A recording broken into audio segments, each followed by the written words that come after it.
वर्षों पहले हिमालय की किसी कंदरा में एक बलिष्ठ शेर रहा करता था। वह बलशाली होने के साथ साथ बहुत चालाक भी था। कोई भी शिकार उसके चंगुल से बच नहीं पाता था।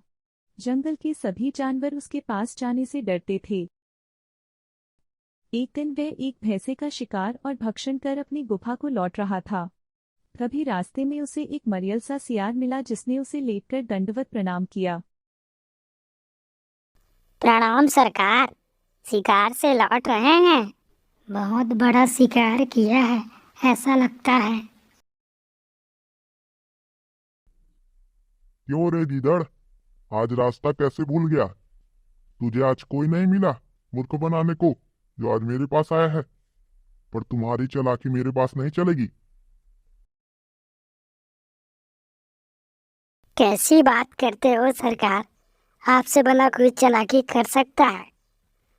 मैं तो आपका सेवक बनना चाहता हूँ। कृपया मुझे आप अपनी शरण में ले लें। मैं आपकी सेवा करूँगा और आपके द्वारा छोड़े गए शिकार से अपना गुजर बसर कर लूँगा। जब शेर ने उससे ऐसा करने का कारण पूछा तो उसने कहा, अच्छा ठीक है, परंतु तुम मेरी शरण में क्यों रहना चाहते हो? इस जंगल में और भी तो जानवर हैं।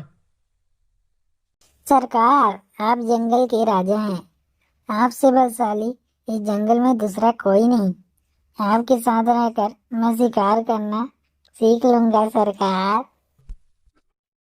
ठीक है, लेकिन तुम्हें अन्य जानवरों को बहला फुसलाकर मेरे पास लाना होगा, तभी मैं तुम्हें उसमें से कुछ हिस्सा दूंगा। और ध्यान रहेगी दड़, मेरे साथ कोई चालाकी ना करना, नहीं तो मैं तुम्हें ही खा जाऊंगा। ठीक है सरकार, जैसा आप कहें। कुछ ही दिनों में सियार जंगल के अन्य जानवरों को अपने जाल में फंसाकर शेर के पास ले जाता और दोनों मिलकर इसका शिकार कर लेते हैं। एक दिन गीदड़ गधे से कहता है, कहाँ गधे भाई, कहाँ चले? आज खाना पीना नहीं मिला है क्या? भूखे दिखाई दे रहे हो? साथ चलो, मैं तुम्हें पेट भर भोजन अवश्य दिला दूंगा। हाँ भाई, मैं बहुत भूखा हूँ। जंगल में घास की कमी हो गई है, इसलिए घास की तलाश में इधर उधर घूम रहा हूँ, परंतु अभी तक कुछ नहीं मिला है। अरे भाई, नदी के उस पार बहुत सी हरी हरी घासें हैं, तुम वहां जाकर अपना भोजन कर सकते हो। हाँ, तुम सच कह रहे हो, पर नदी के उस पार तो शेर की गुफा है। मैं अगर वहां जाऊंगा तो शेर मुझे जिंदा नहीं छोड़ेगा। अरे नहीं भाई, शेर तो अपने गुफा में नहीं है, तुम वहां जाकर घास खा सकते हो। अरे तुम सच कह रहे हो? अगर ऐसा है तो मैं नदी के उस पर अवश्य जाऊंगा, पर मैं जल्दी वापस लौट आऊंगा। सियार के दिए गए लालच में गधा फंस जाता है और वह नदी के उस पार चला जाता है। अरे वाह, उस गीदड़ ने सही कहा।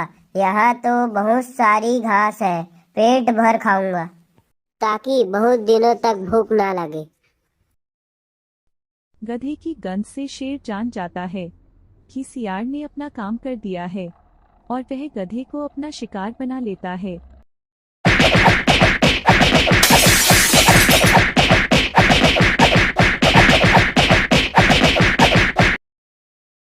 कई महीनों तक यह चलता रहता है। सियार जंगल के जानवरों को अपने जाल में फंसाकर शेर के पास ले जाता और दोनों उनका प्रतिदिन सिंह के पराक्रम को देख देख उसने भी स्वयं को सिंह का प्रतिरूप मान लिया। एक दिन उसने सिंह से कहा, अरे सिंह, मैं भी अब तुम्हारी तरह शक्तिशाली हो गया हूँ। आज मैं एक हाथी का शिकार करूंगा और उसका भक्षण करूंगा और उसके बचे हुए मांस को तुम्हारे लिए छोड़ दूंगा। चूंकि सिंह उस सियार को मित्रवत देखता था, इसलिए उसने उसकी बातों का बुरा न मान उसे ऐसा करने से रोका।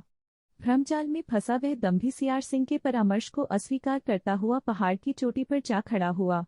वहां से उसने चारों ओर नजरें दौड़ाई तो पहाड़ के नीचे एक बड़े से हाथी को देखा। फिर सिंह नाग की तरह 3 बार सियार की आवाजें लगाकर उसे धमकी दी और उसके मार्ग पर जाकर खड़ा हो गया। हाथी ने क्रोध से कहा, एक इधर, मेरे रास्ते से दूर हो जा। हाथी के समझाने पर जब सियार उसकी बात नहीं मानता है तब आगे बढ़कर उसकी खूब धुलाई करता है।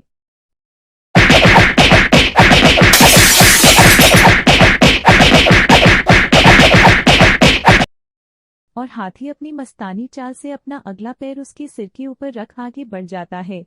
क्षण भर में सियार का सिर चकनाचूर हो जाता है और उसके प्राण पखेरु उड़ जाते हैं। शेर पहाड़ के ऊपर से यह सब देख रहा था और उसके पास आकर कहता है, होते हैं जो मूर्ख और घमंडी, होती है उनकी ऐसी ही गति।